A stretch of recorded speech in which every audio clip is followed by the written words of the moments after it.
Well, I'm going to talk about a fun story that happened to me half year ago when I went to Techo and we built emergency houses.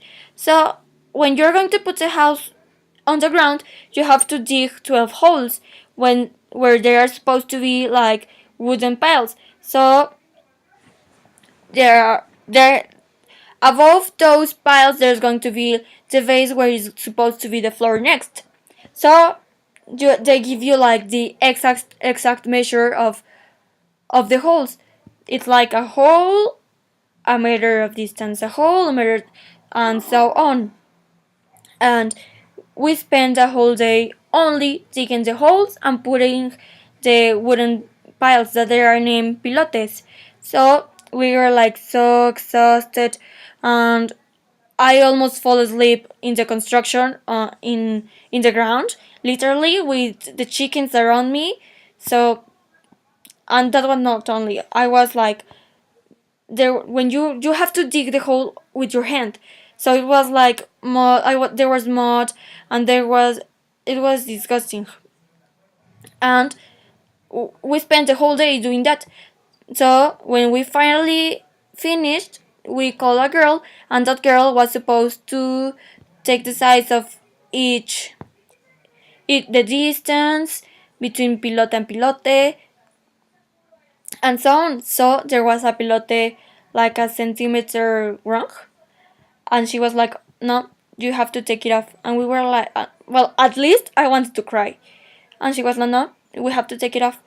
And we were like, "Oh my god, no, it has to be a joke, please no." And she was like, "I'm so sorry, that's the base of the floor, and if it's not exactly the size, the floor won't fit." And we were like, "Okay." And she was like, "But there's a solution, you have to go and find the sacapilotes." And we were like, "Yes." And I was so tired and I didn't want to talk mud again, and I was like, "May I go with them and find it?" And she was like, "No, you stay here." I thought that it was in order to help her, so I stayed there, and I was under the in the rain.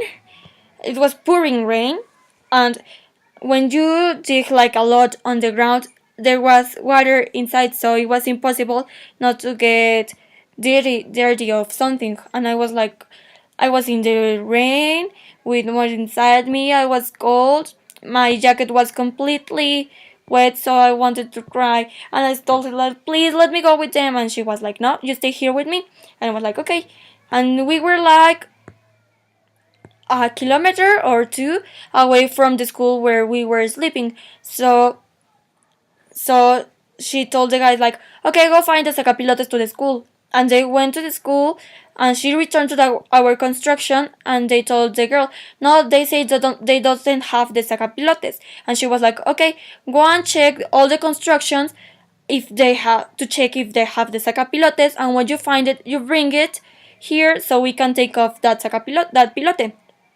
And I was like, and they were like, "Okay." So they went to each construction. So it was so far from everything, and they arrived and they were like, "No, no one has the sacapilotes."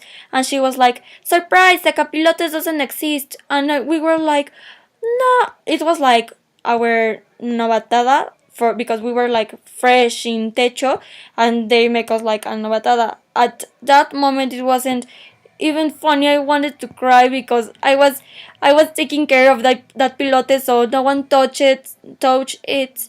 And I was so sad because the sacapilotes doesn't exist, but it was kind of funny.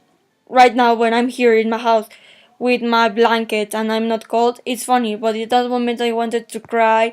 And the guys that went to find it were like, "No, we went to every construction.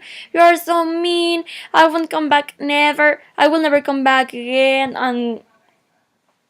And well, at the moment, almost no one laughed, but then the girl told us that it was like our welcome to Techo. And well, if you have in Techo, if you have like a bad moment, it doesn't matter because seeing the families smiling with their new houses, it makes you feel really satisfied because it was thanks to you So it was a fun story. It's a fun story right now, but it's even better because that make me happy. It's better than a fun story because it made me really happy, and I'm still really satisfied with that, with what I did that day.